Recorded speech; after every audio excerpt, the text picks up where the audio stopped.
Hello, welcome to the Bureau in the Basement. My name is Brooke. I'm going to demonstrate the king and the queen of all yoga postures. The first, the king of all postures, headstand. As you can imagine, standing on your head, that requires a lot of focus and balance and awareness of your body and how to balance on top of your head, as your head is your feet. Well, that's what it does for us. It stimulates us, it creates more focus within, and it helps us connect, and it really helps us connect to our center lines. It's wonderful to strengthen our core abdominal muscles, to learn how to stand on your head. For today's headstand, I'm actually going to demonstrate a headless headstand, primarily because I've injured my neck in the past. I've had a disc herniation between C6, C7, which I wish upon no one. And quite honestly, I think headless headstand is the way to go. If you're new to yoga and aren't familiar with how to balance on your head, that can be a dangerous pursuit. So I think headless headstand, it requires a little bit more strength in your shoulder girdle, forearm balance, that awareness in your shoulder girdle. But if you build that strength, you'll be better off, in my opinion. So I'm going to get right to headstand. And then I will talk a bit about shoulder stand, which is my all-time personal favorite.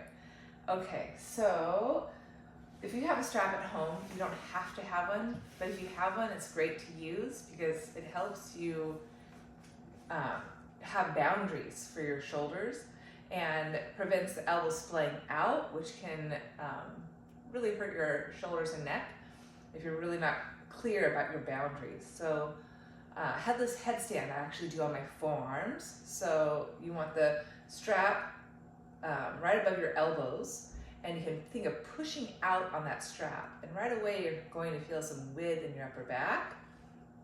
And I'm also going to add a block for my headless headstand. And I'm going to squeeze the block between my hands. So as I squeeze my block as I squeeze the block to midline, I'm going to press my upper arms out. And that creates a nice strong connection from my hands, elbows, into my scapula, into my upper back, which you want, because that's your feet, that's your foundation. So now I'm going to come over to the wall space. I'm going to press the block down, my knees under hips. I'm just going to take a moment here and take a couple of breaths. I'm going to squeeze the block, press out in the strap, lengthen the sides of my waist by drawing my shoulders up to my ears. I'm going to then push down and round my spine gently to create some width in my back, primarily the space between my scapula. And I'm just going to breathe here a couple of breaths, gently sway forward and back. And I'm going to keep emphasizing the squeeze of the block with my two hands and the press out into the strap with my upper arm. Keep the width in my back as I keep nodding my chin to my chest gently, creating that space, that fullness. And I'm going to keep lengthening. I'm going to keep squeezing. I'm going to keep pushing down. I'm going to curl my 10 toes and lift my hips up into what we call dolphin in yoga. And I'm going to pulsate here a little bit. Every time I pulse my heels up, I'm going to, again, lift my scapula on my back. Feel that fullness. I want to think of stacking hips on top of shoulders. Make sure you're pressing, shoulders lifted on your back, and then you can float one leg up and gently kick up. There's the wall. And again, think of headstand. So the head is just reaching down without touching the floor. I'm breathing deeply into my back. I'm stretching my feet out of my skull. And maybe it works for you to take both legs off the wall and hug your midline. And take 3 full breaths.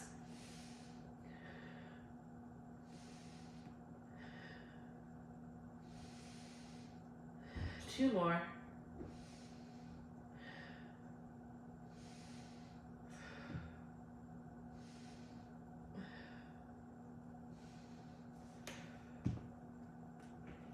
Lower down.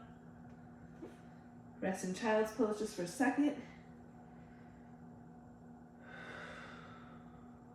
And gently come up. That feels so good. That feels really nice. The other thing I forgot to mention, in both these two postures, the king and the queen, headstand and shoulder stand, it's since you're upside down, there's more pressure in your diaphragm. The diaphragm, you have to breathe bigger. You have no choice because that diaphragm is putting pressure on your lungs, and you have space for those internal organs. So it's quite nice, especially if you're feeling sluggish and your digestion's slow, which I suffer from. I suffer from slow digestion and things just get stuck inside. So going upside down is magic for me. And just that extra attention on your breathing because of the diaphragm pressing down with gravity on your lungs, it increases your capacity to breathe bigger, which is so wonderful. Okay, now that said, I'm going to transition into my shoulder stand. Now for today's class, I'm going to actually use a chair, and you can use any type of chair, really.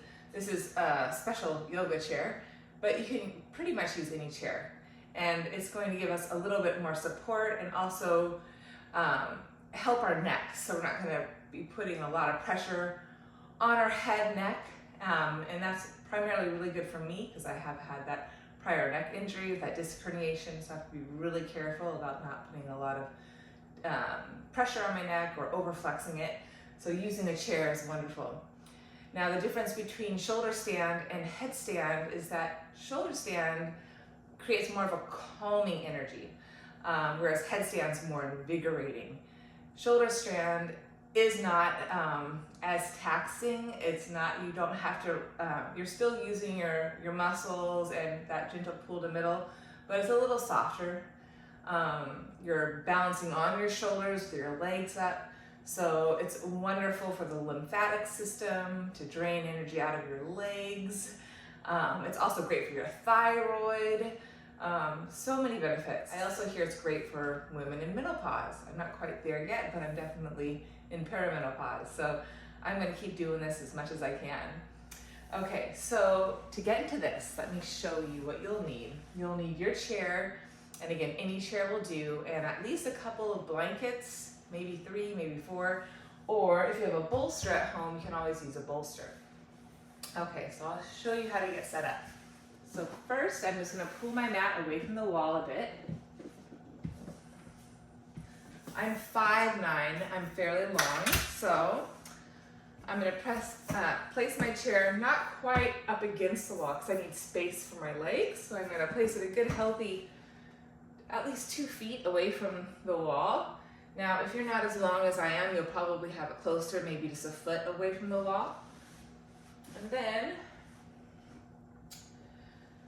I'm going to place one blanket down in front of my chair just to make a soft landing when I do come off. And then since I have a bolster, I'm going to use my bolster. Now, if you don't have a bolster at home, you can use a couple of blankets. And you may have to play with the setup.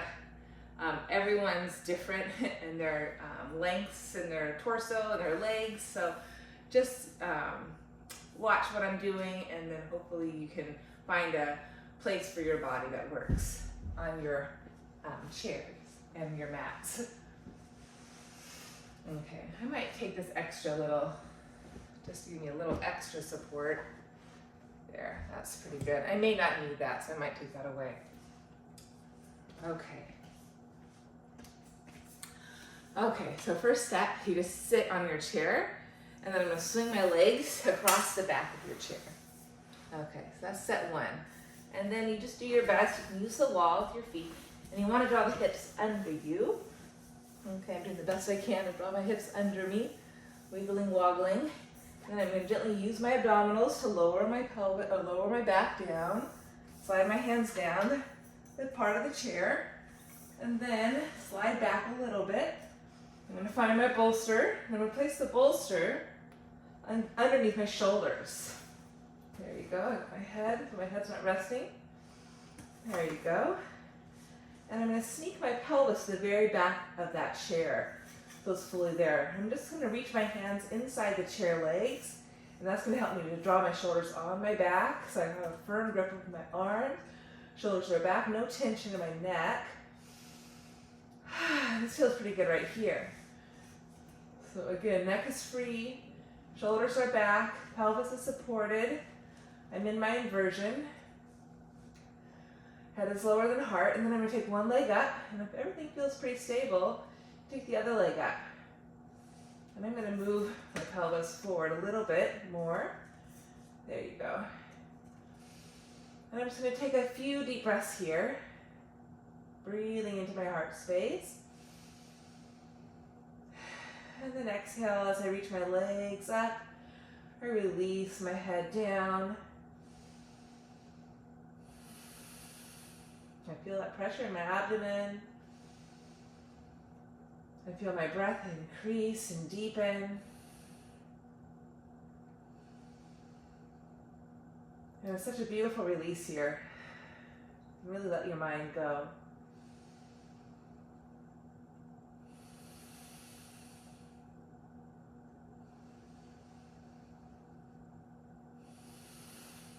I'm going to take 2 more full breaths.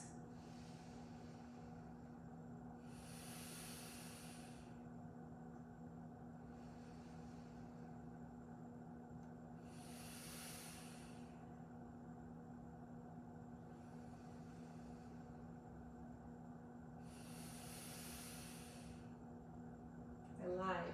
It's feeling so good. I'm going to take 2 more.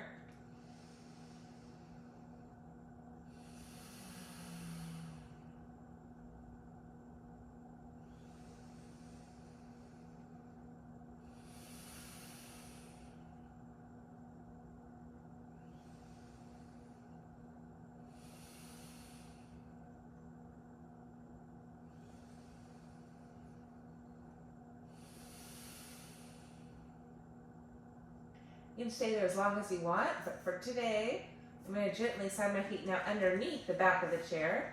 And if you have that possibility in your chair, you could also do this as well. And I'm going to just take a few breaths in a supported back bend here. And I can press my feet into the wall for leverage. Lengthen through the front of my hips. So it's like a nice long extended bridge pose. I'm going to stay 3 more breaths here.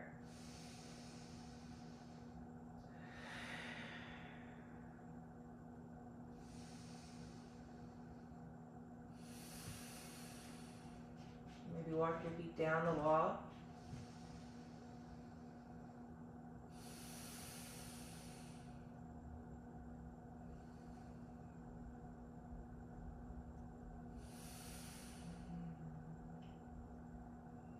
Then maybe try to take your feet down.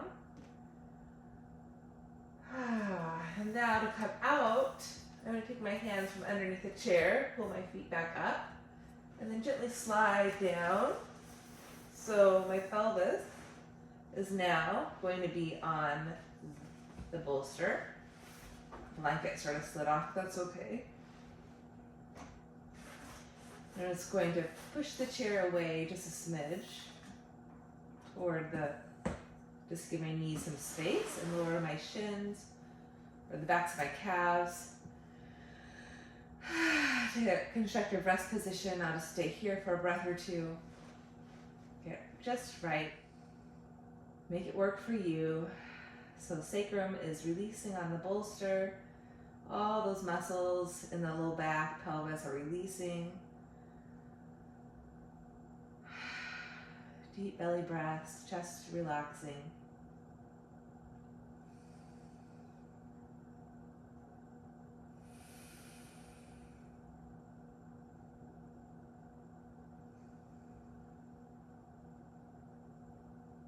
When you're resting, just make sure that your chin is up, and so there's a little length between the back of the neck there, a little space there. You don't want to make that neck completely flat. You want to find that nice curve in your neck.